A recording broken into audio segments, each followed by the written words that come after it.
Vladimir Putin admite recorrer a armas nucleares, mas apenas como retaliação.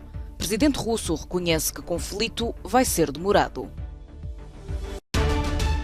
Autoridades alemãs revelam detalhes sobre o grupo que tentava tomar o poder pela força no país.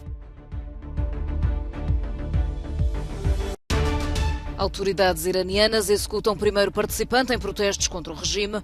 Pelo menos 7 detidos estão condenados à pena de morte. À medida que Bakhmut lutava contra incêndios em múltiplos edifícios depois dos bombardeamentos desta quarta-feira no leste da Ucrânia, Vladimir Putin deitou mais uma acha para a fogueira da guerra de informação. O presidente russo admite que o conflito vai ser demorado e diz que Moscou destacou 150 mil soldados para operações militares. Mais de metade vão para a frente de batalha. Putin deixou ainda claro que a Rússia pode vir a usar armas nucleares, mas apenas em resposta a um eventual ataque, porque, diz o chefe de Estado, a ameaça está a aumentar. Consideramos usar as armas de destruição massiva num ataque de retaliação. Quando somos atingidos, contra-atacamos. Os Estados Unidos desvalorizam as declarações. Para Washington não passam de conversa fiada para as tropas russas ganharem tempo no terreno. Qualquer conversa fiada sobre armas nucleares é absolutamente irresponsável. Vai contra a própria declaração que a Rússia assinou formalmente em janeiro deste ano, no contexto do Conselho de Segurança da ONU. Vai mesmo contra a declaração que ouvimos nas últimas semanas por parte de funcionários russos que reafirmaram este princípio muito simples sobre uma guerra nuclear. No terreno, a guerra que se arrasta desde 24 de fevereiro está a ter ainda assim um impacto arrasador. O chefe dos direitos humanos da ONU, que esta quarta-feira concluiu uma visita de 4 dias à Ucrânia, fala em evidências de crimes de guerra e quase 18 milhões de pessoas a precisar de assistência humanitária. A detenção de 25 pessoas que preparavam um golpe de Estado na Alemanha provocou ondas de choque em todo o país e chamou a atenção para a ameaça à ordem democrática. Os detidos estão ligados ao movimento Cidadãos do Império, que rejeita a legalidade da República Federal da Alemanha, está armado e pronto para agir. Este grupo, que foi eliminado, distinguia-se por ter boas ligações por todo o país e pelos planos precisos para o que estavam a tentar fazer. O projeto estava bastante orientado para a violência e estavam a considerar matar pessoas. O grupo é conhecido pelas ideias racistas e pela afinidade com várias teorias da conspiração, por exemplo, que o país é secretamente governado pelos aliados desde a queda do regime nazi. De acordo com o relatório dos Serviços de Informação, publicado em junho, há cerca de 21 mil pessoas ligadas ao movimento e desde novembro de 2021 que se realizavam reuniões secretas para preparar o golpe. Já tinham pessoas escolhidas para assumir cargos ministeriais, incluindo um antigo membro parlamentar para a pasta da Justiça.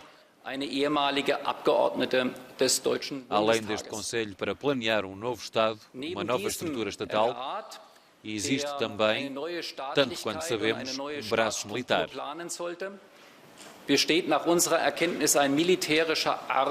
A operação policial contra este grupo não se limitou à Alemanha, tendo sido também detidas 2 pessoas na Áustria e Itália.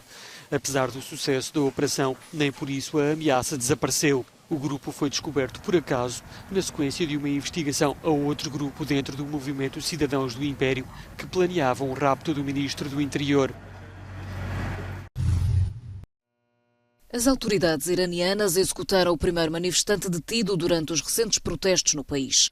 De acordo com a imprensa estatal, Mohsen Shekari foi considerado culpado pelo Tribunal Revolucionário de Teherão de realizar a guerra contra Deus e por espalhar a corrupção na terra.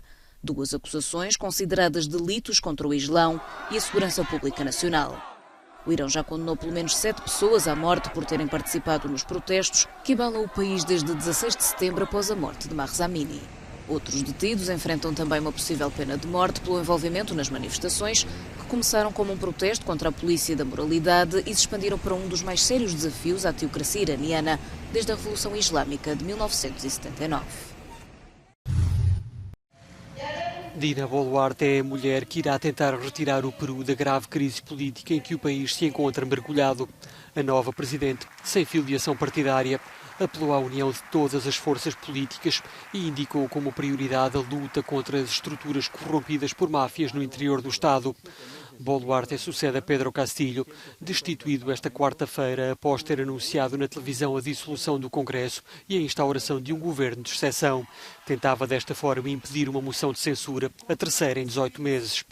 Procurou de seguida refúgio na Embaixada do México, enquanto o Congresso aprovava por esmagadora maioria a destituição, acrescentando que o chefe de Estado destituído tinha uma incapacidade moral permanente.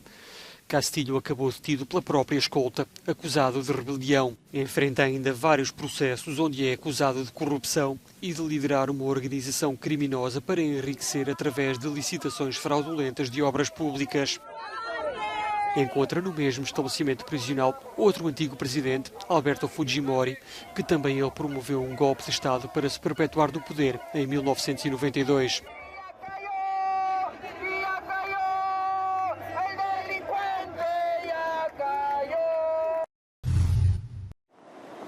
Uma mulher de 55 anos morreu esta madrugada em Algés, no concelho de Oeiras, após a casa onde residia ter ficado inundada. As fortes chuvas, que esta quarta-feira atingiram sobretudo as regiões de Lisboa e Setúbal, estiveram na base das mais de 670 ocorrências registadas pela Proteção Civil entre a meia-noite e as 7 da manhã desta quinta-feira. No concelho da Amadora, uma centena de pessoas viu-se obrigada a abandonar temporariamente as casas na sequência de um aluimento de terras. Também em Almada, as inundações provocaram 10 desalojados e dezenas de passageiros tiveram de ser retirados dos veículos.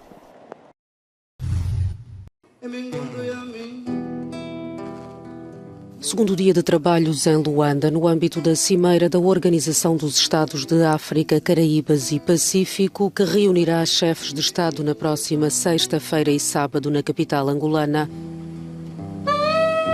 Jornada marcada pelo Fórum da Juventude, onde se falou de segurança rodoviária e do papel dos jovens nesta matéria. O Ministério da Juventude e Desporto de Angola compromete-se a implementar nas escolas e centros religiosos programas de sensibilização para a segurança rodoviária. O secretário-geral da OEACP dizia que a abordagem dos governos dos Estados-membros da organização no que diz respeito à segurança rodoviária deve ser inclusiva e implicar o setor privado, as universidades, a sociedade civil e os jovens em geral. É indispensável forjar alianças inclusivas e eficazes e aplicar à escala nacional programas destinados a superar os desafios em termos de segurança rodoviária. Um problema que cria ou potencia outros, como o das alterações climáticas.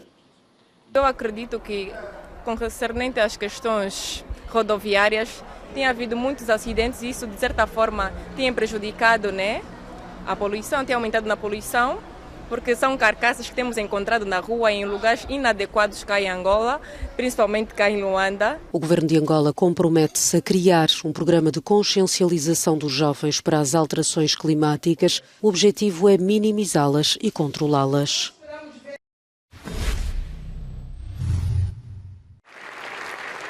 Foi entre brilhos e ovações que o La Scala levantou o pano a uma nova temporada. A conceituada Casa de Ópera italiana escolheu a obra de Boris Godunov para a estreia, mas os aplausos não foram suficientes para calar o coro de críticas contra a alegada propaganda do Kremlin.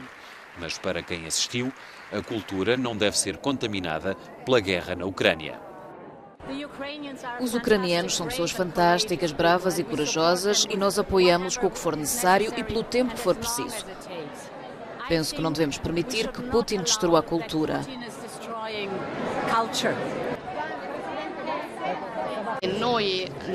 Não temos nada contra o povo russo, a história ou a cultura russa. Temos sim contra aqueles que fizeram a escolha política de invadir um país soberano. As duas dimensões devem ser mantidas separadas porque são duas coisas muito diferentes e não devemos misturá-las. Uma visão diferente reuniu no exterior do teatro cerca de 30 ucranianos que contestaram a apresentação da obra de Pushkin sobre o czar Godunov e o Império Russo. O grande problema agora é que a cultura se tornou numa espécie de arma para os russos. É assim que os ucranianos se sentem. Eles não querem ouvir nada russo. Eu não vim aqui protestar contra a cultura nem contra a ópera. Também a direção do La Scala sublinhou o apoio à Ucrânia, destacando um concerto de beneficência onde foram angariados 400 mil euros.